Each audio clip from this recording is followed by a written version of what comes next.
Halo Sobat Hebat, kita sudah tiba di Kota Apel, tepatnya di Malang. Saya akan mengajak Sobat Hebat untuk berpetualang ke sarana asimilasi dan edukasi Lapas Kelas 1 Malang yang berada di Ngajum, tepatnya di lereng Gunung Kawi. Pasti Sobat Hebat sudah nggak sabar kan? Ayo kita berangkat. Siapa sih yang nggak kenal Malang? Rasanya mayoritas penduduk Indonesia, khususnya di Pulau Jawa, pernah ke sini. Ya, suasananya yang sejuk, beragamnya destinasi wisata, dan warganya yang ramah, membuat pelancong betah di Malang. Tak terkecuali bagi para pelajar. Banyak pelajar dan mahasiswa dari luar daerah menimba ilmu di kota ini. Kultur dalam proses pembelajaran ini juga diadopsi oleh Lapas Kelas 1 Malang melalui sarana asimilasi dan edukasi. Terletak di kaki Gunung Kawi, tepatnya di Kecamatan Ngajum. Pihak Lapas memberikan berbagai macam pembinaan kemandirian kepada warga binaan pemasyarakatan.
Sobat Hebat, pagi ini kita sudah berada di Lapas Kelas 1 Malang.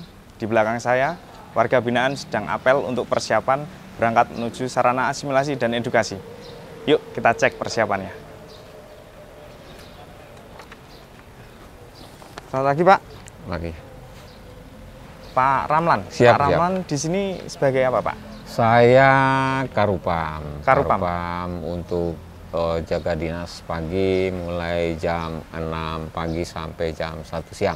Iya, Pak Ramlan mau tanya sedikit persiapan untuk warga binaan sebelum berangkat menuju sarana asimilasi dan edukasi seperti apa Pak? Ya, yang jelas kita cek secara fisik semuanya siap, baru mereka kita suruh keluar melalui pintu 3. Di sana kita bariskan, kita absen seperti saat ini, mengecek kelengkapan mereka menuju Ngajum. Mereka ini ada yang mengawal ke sana, ada sekitar 8 orang yang mengawal. Nanti diperiksa di P2U sebagaimana SOP yang berlaku. Jadi biar aman dalam perjalanan, demikian. Oh siap. Terima kasih Pak Ramlan, Terima kasih. Selamat bertugas kembali. Terima kasih Mas. Sebelum berangkat, warga binaan harus diabsen dan dicek fisiknya. Selain itu, mereka juga wajib ikut apel. Satu persatu, warga binaan dinaikkan ke Transpas, yaitu bis khusus untuk warga binaan. Agar perjalanan kita lebih seru, kita akan menumpang Transpas. Yuk kita berangkat!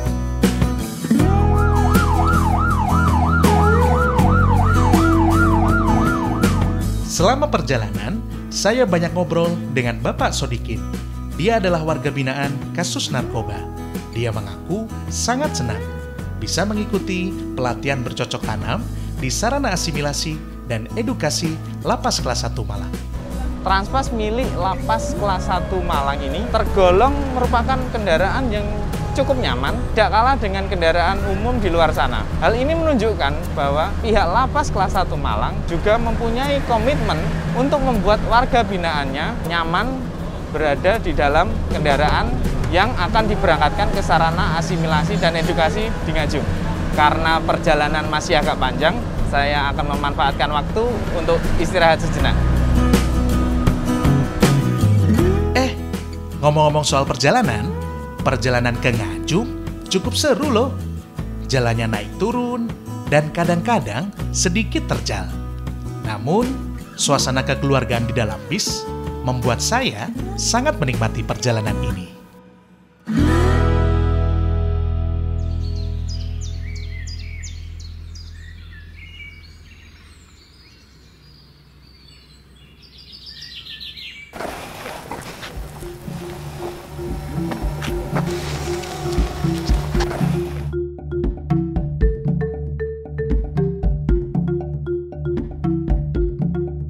Akhirnya, saya sudah tiba di Sarana Asimilasi dan Edukasi Lapas Kelas 1 Malang. Ayo, ikuti keseruan petualangan saya kali ini. Siap, gerak.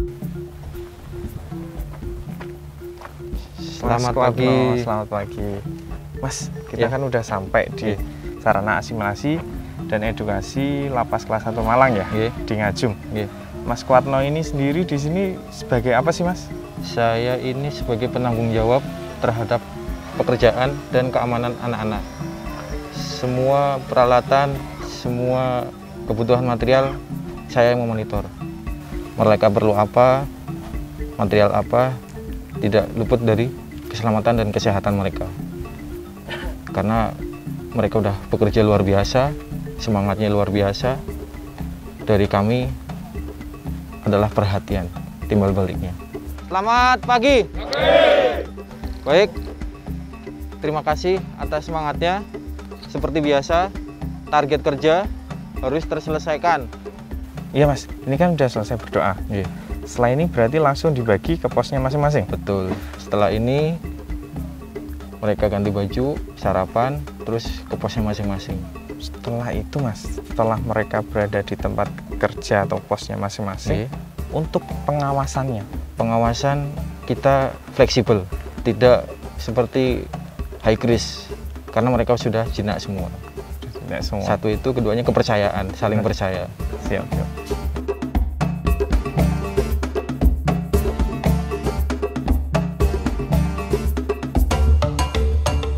Sehari-hari, para warga binaan melakukan berbagai kegiatan pembinaan tanpa sekat tembok dan jeruji besi.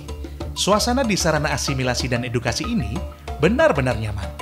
Udara dingin dipadu dengan suara berbagai macam hewan dan lingkungan yang asri membuat siapapun akan betah berada di sini.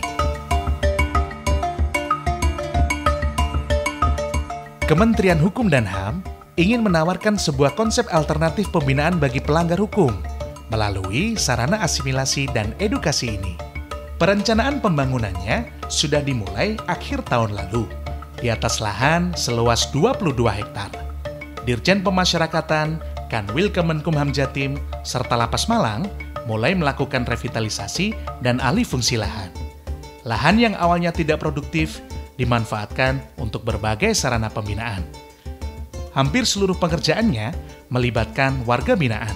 Misalnya, sebagai bentuk pembinaan di bidang konstruksi bangunan, proses pembangunan pintu masuk, tugu, gazebo, hingga kamar hunian dilakukan warga binaan pemasyarakatan.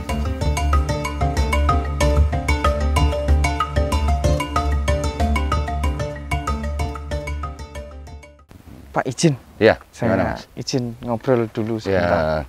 Selamat pagi. Kali ini kita bersama yang punya sarana asimilasi dan edukasi Lapas Kelas 1 Malang. Yang punya negara loh ya, bukan saya. Siap, Pak. Mohon maaf nih. Ya. Bisa nggak Pak dijelaskan sebenarnya konsep dari sarana asimilasi ini apakah sama dengan lapas terbuka, Pak? Kebetulan Lapas Kelas 1 Malang diberikan amanah untuk melaksanakan pelatihan keterampilan kegiatan kerja. Nah, saya ini seperti apa? Saya ini tempat pelatihannya. Belajarnya mereka di Lowokwaru, mereka prakteknya di sini. Terus yang kedua, tempat sarana asimilasi. Ini untuk teman-teman kasus pidana umum yang memenuhi syarat ke sini. berbeda dengan konsep lapas terbuka sendiri, Pak ya? Kalau lapas terbuka, ya narapidananya tinggal di sini, punya struktur baru. Kalau saya ini berstrukturnya di bawah lapas kelas 1 Malang. Kenapa kami milih saya? Ya, karena saya ini lebih produktif. Pada saat ini berubah menjadi lapas terbuka, sulit untuk nyari tenaga kerja. Tapi kalau saya di bawah lapas kelas 1, saya bertanggung jawab. Harus ini maju kan begitu kira-kira. Setelah sarana dan prasarana rampung, warga binaan pula yang mengelola tanah agar menjadi produktif. Mereka menanam berbagai tanaman komoditi yang memiliki nilai ekonomis seperti jagung, sayur-sayuran, dan umbi-umbian. Termasuk juga membuat kolam untuk budidaya ikan dan kandang sapi. Kalau kita lihat ini semewah ini, duitnya itu dari mana, Pak? Seperti yang saya sampaikan tadi, bahwa lapas kelas 1 Malang di tahun 2020 mendapat biaya pelatihan. Kami berpikir bersama teman-teman bagaimana caranya membangun ini tanpa ada anggaran proyek. Caranya seperti apa? Kami membuat pelatihan keterampilan kerja yang mendukung pembangunan sini. Contohnya ada pelatihan konstruksi, mereka langsung membuat ruangan, membuat pos gitu ya, membuat gapura. Terus ada latihan taman. Nah, ini kita lihat nih hasilnya. Nah, terus mereka latihan penglason. Itu tulisan Elsima yang luar biasa itu. Sehingga ini semua produk NAPI dari anggaran pelatihan itu. Dan kita tahap ini sedang berkomunikasi dengan teman-teman di KPKNL untuk melaksanakan penilaian ulang ya. Kalau dulu asetnya tanah kosong gitu ya, sekarang sudah dibangun, ini berapa asetnya, kan pasti berbeda. Itulah hasil atau produk yang dihasilkan dari pelatihan kerja di lapas kelas 1 Malang. Narapidana yang kesini itu asal comot atau ada klasifikasi sendiri, Pak? Ya, ada 2 tipe narapidana yang kesini. Yang pertama ya, sebelum COVID mereka ada sekitar 7-10 orang yang asimilasi. Itu dari pidana umum yang memenuhi syarat, artinya dia menunggu bebas. Ternyata setelah Permen 10 2020 ini teman-teman ini kan langsung bebas ya. Mereka asimilasinya di rumah. Terus bagaimana untuk berkelanjutannya ini? Untuk pembangunan ini kita pastikan bahwa yang mengikuti kegiatan ini adalah narapidana yang mengikuti pelatihan. Pastinya ada seleksi ya. Berkelakuan baik selama di lapas, setelah menjalani setengahnya. Setelah itu ada penjamin dari keluarganya mempunyai skill dalam pelatihan itu. Sehingga mereka tidak nginap, Mas Krisna. Ya, mereka berangkat pagi, pulang sore. Kedepannya, Ya. Pak Agung ini ingin sarana asimilasi ini menjadi seperti apa? Ya, saya mau sarana asimilasi ini ya seperti tujuan pembangunannya dulu. 1, menciptakan program ketahanan pangan. Ya. Yang kedua, ini bisa bermanfaat untuk objek wisata. Ya. Yang ketiga, bisa untuk sarana olahraga. Para warga binaan yang ikut program pelatihan juga diberikan tanggung jawab. Mereka harus memastikan tanaman yang ditanam siap untuk dipanen. Tentunya dengan menerapkan ilmu yang sebelumnya diberikan oleh pihak lapas yang menggandeng dinas terkait maupun pihak swasta. Kali ini kita berada di tempat budidaya sayuran. Apa aja sayuran yang ada di sini? Yuk kita cek.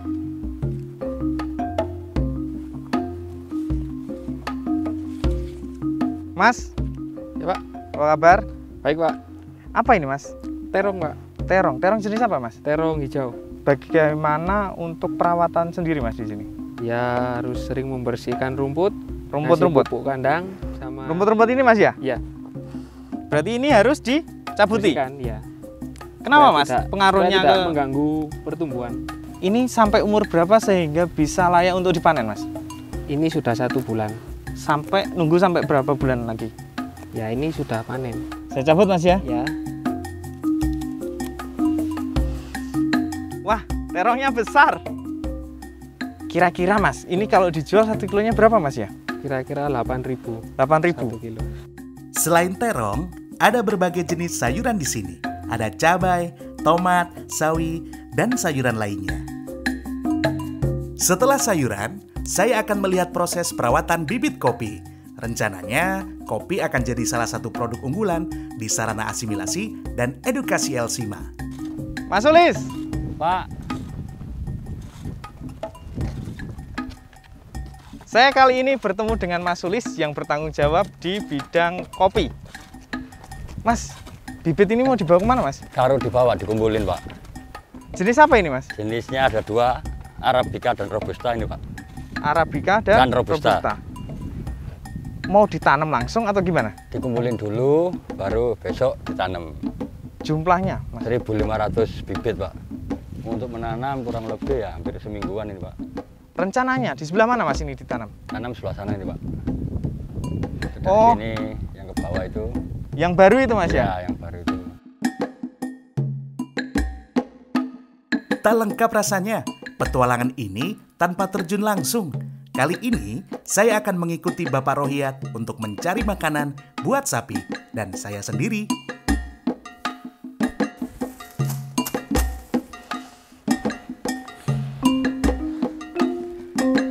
Ternyata capek juga. Sobat Hebat, ngarit itu butuh teknik. Cukup nggak, Pak, segini? Ya, cukup.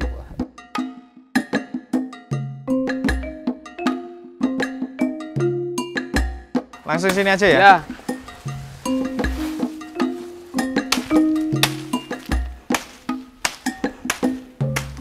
Susah guys.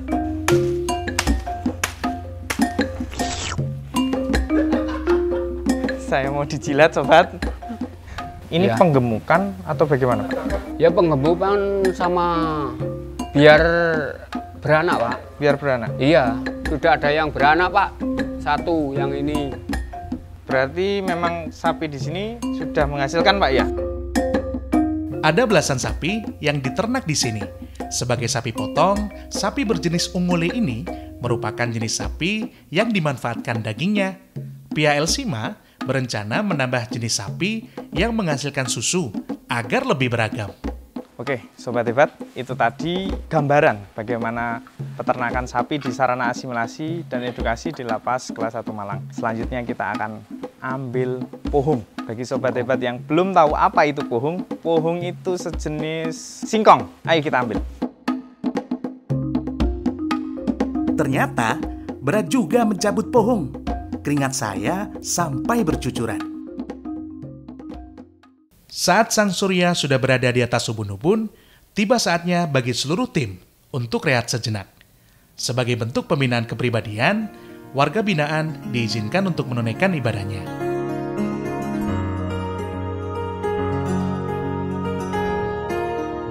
Ternyata, tim yang dibawa juga ada yang spesialis memasak loh. Total, ada 3 tim yang bertanggung jawab menyediakan makanan untuk para warga binaan dan pegawai yang bertugas. Mereka memasak nasi, lauk pauk, dan minuman. Saat makan siang, kami pun tinggal menikmatinya bersama. Di sarana asimilasi dan edukasi Lapas Kelas 1 Malang ini, banyak sekali spot-spot foto, contohnya 3D ini, yang merupakan karya dari seluruh warga binaan yang berada di sarana asimilasi dan edukasi. Ayo kita lihat gambar-gambar menarik lainnya.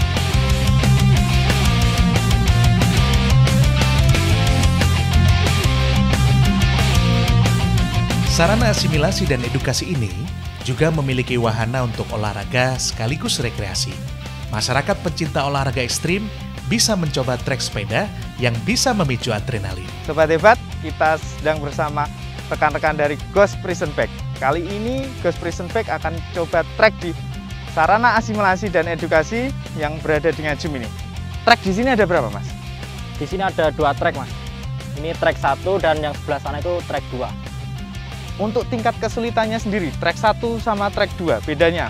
Nah, kalau tingkat kesulitan sih beda-beda ya, Mas ya. Kalau di sana kan perlu teknik lompat.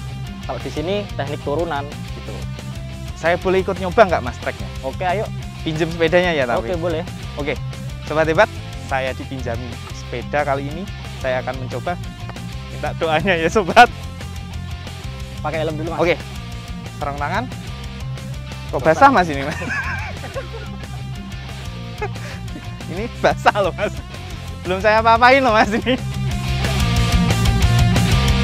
Karena treknya yang ekstrim, saya harus pakai alat pelindung diri agar tidak cedera.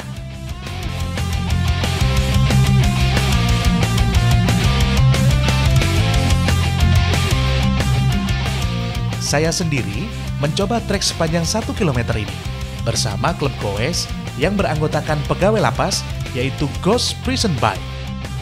Kami goes sambil loncat-loncat. Awalnya ngeri-ngeri sedap, tapi setelah itu saya cukup menikmati setiap memar yang menempel di tubuh saya.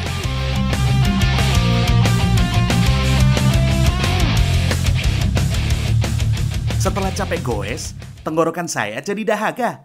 Saya pun tertarik untuk minum air kelapa muda yang diambil langsung dari pohonnya. Saya melihat sendiri keahlian memanjat dari Pak Solihun. Layaknya Spider-Man. Dia cukup tangkas, naik turun pohon kelapa setinggi 8 meter itu. Benar-benar fresh from the oven.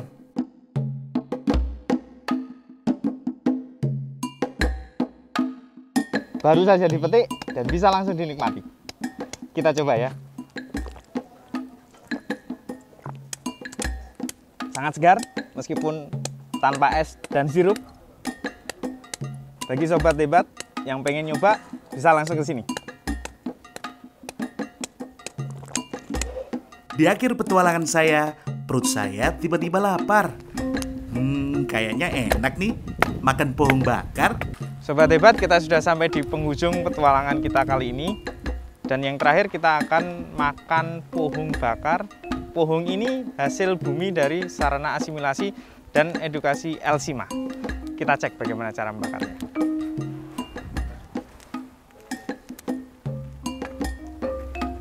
Langsung ini Mas? Langsung aja Pak, kalau ini kan ngangkatnya enak Pak, kalau udah matang Pak. Kalau udah matang ngangkatnya enak? Iya Oke.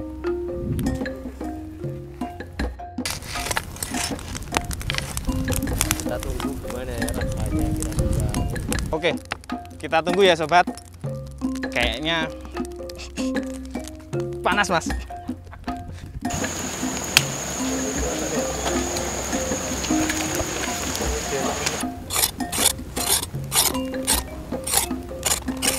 Pengalaman berpetualang di sarana asimilasi dan edukasi Elsima membuat saya menjadi sadar bahwa lapas bukan tempat menghukum dan membuat jerah, melainkan sebagai institusi pembina bagi para pelanggar hukum agar lebih berdaya. Semoga ilmu yang didapat warga binaan bisa berguna saat mereka dinyatakan bebas nanti.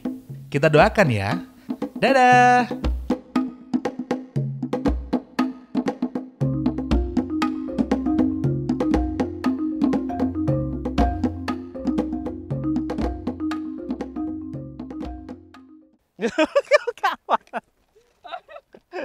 Kau ngisar aja.